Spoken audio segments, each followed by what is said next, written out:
کیا واقعی پاکستان افغانستان کی واخان کوریڈور پر قبضہ کرنے کی منصوبہ بندی بنا رہا ہے؟ یہ سوال اس وقت شدت اختیار کرے گا جب 30 دسمبر 2024 کو پاکستانی انٹیلیجنس کی اعلیٰ عہدیدار لیفٹیننٹ جنرل عاصم مالک نے تاجکستان کا دورہ کیا۔ اس دورے کے بعد سوشل میڈیا پر ایک نئی بحث نے جنم لیا کہ شاید پاکستان افغانستان کے واخان کوریڈور کو اپنے کنٹرول میں لینے کی حکمت عملی بنا رہا ہے۔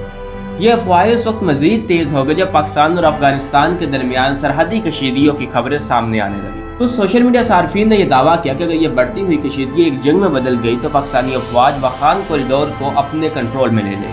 واخان کوریڈور کے حوالے سے گردش کرنے والی ان خبروں پر صرف پاکستان ہی نہیں بلکہ خطے کے دوسرے ممالک بھی گہری نظر رکھے ہوئے، خاص طور پر انڈین میڈیا فوری طور پر اس معاملے پر اپنی رائے دینا شروع کر دیتے ہیں۔ انڈیا کو یہ بھی خدشہ ہے کہ پاکستان چائنا اور تاجکستان کی ممکنہ سپورٹ سے افغانستان میں غیر مستحکم صورتحال کا فائدہ اٹھا کر واخان کوریڈور کو اپنے کنٹرول میں لے سکتا ہے۔ اگر پاکستان واقعی واخان کوریڈور کو اپنے کنٹرول میں لے لیتا ہے تو پاکستان کو سینٹرل ایشیا تک براہ راست رسائی مل جائے، جس سے تجارت اور مضبوط تعلقات کا ایک نیا دروازہ کھل جائے۔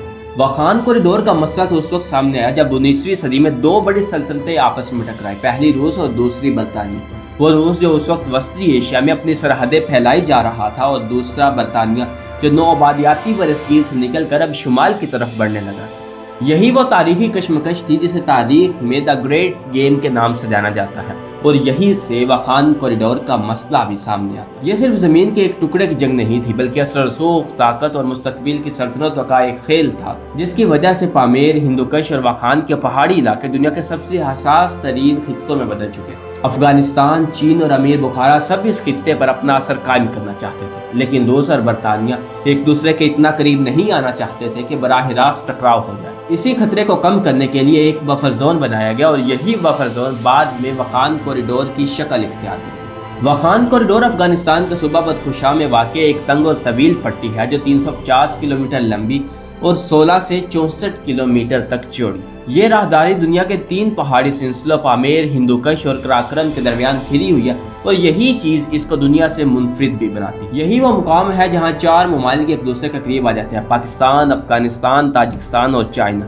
واخان کوریڈور کو شاہراہ ریشم کا پل بھی کہا جاتا ہے کیونکہ اس کی سرحدیں پاکستان کے ساتھ 300 کلومیٹر، تاجکستان کے ساتھ 200 کلومیٹر اور چائنا کے ساتھ 74 کلومیٹر تک ملی ہوئی۔ دا گریٹ گیم کے دوران روس اور برطانیہ کے درمیان یہی علاقہ ایک بفر زون بن گیا تھا، یعنی ایک دیوار بھی تھا اور ایک خاموش سرحد۔ آج بھی یہ واخان کوریڈور صرف ایک جغرافیائی پٹی نہیں بلکہ ایک اسٹریٹجک راستہ ہے جو اگر بدل جائے تو پورے خطے کی سیاست اور معیشت چٹکی بھر میں بدل سکتی ہے۔ اب ذرا تصور کریں اگر پاکستان واخان کوریڈور تک رسائی حاصل کر لیتا ہے تو یہ پاکستان کے لیے کس قدر فائدہ مند ہو سکتا ہے۔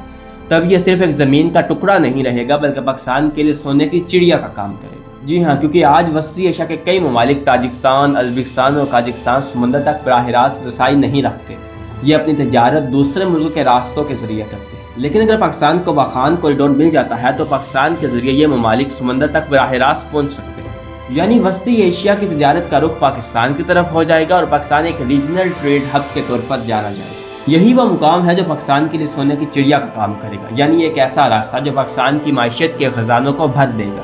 لیکن آخر پر سوال ابھی بھی وہی ہے کہ کیا واقعی پاکستان واخان کوریڈور کو اپنے کنٹرول میں لے لے گا یا پھر نہیں؟ حقیقت تو یہ ہے کہ ابھی تک کوئی بھی سرکاری یا مستند اعلان اس حوالے سے نہیں ہوا، یہ بس سوشل میڈیا کی سنسنی خیز خبریں ہی ہے، اس کے علاوہ اور کچھ نہیں۔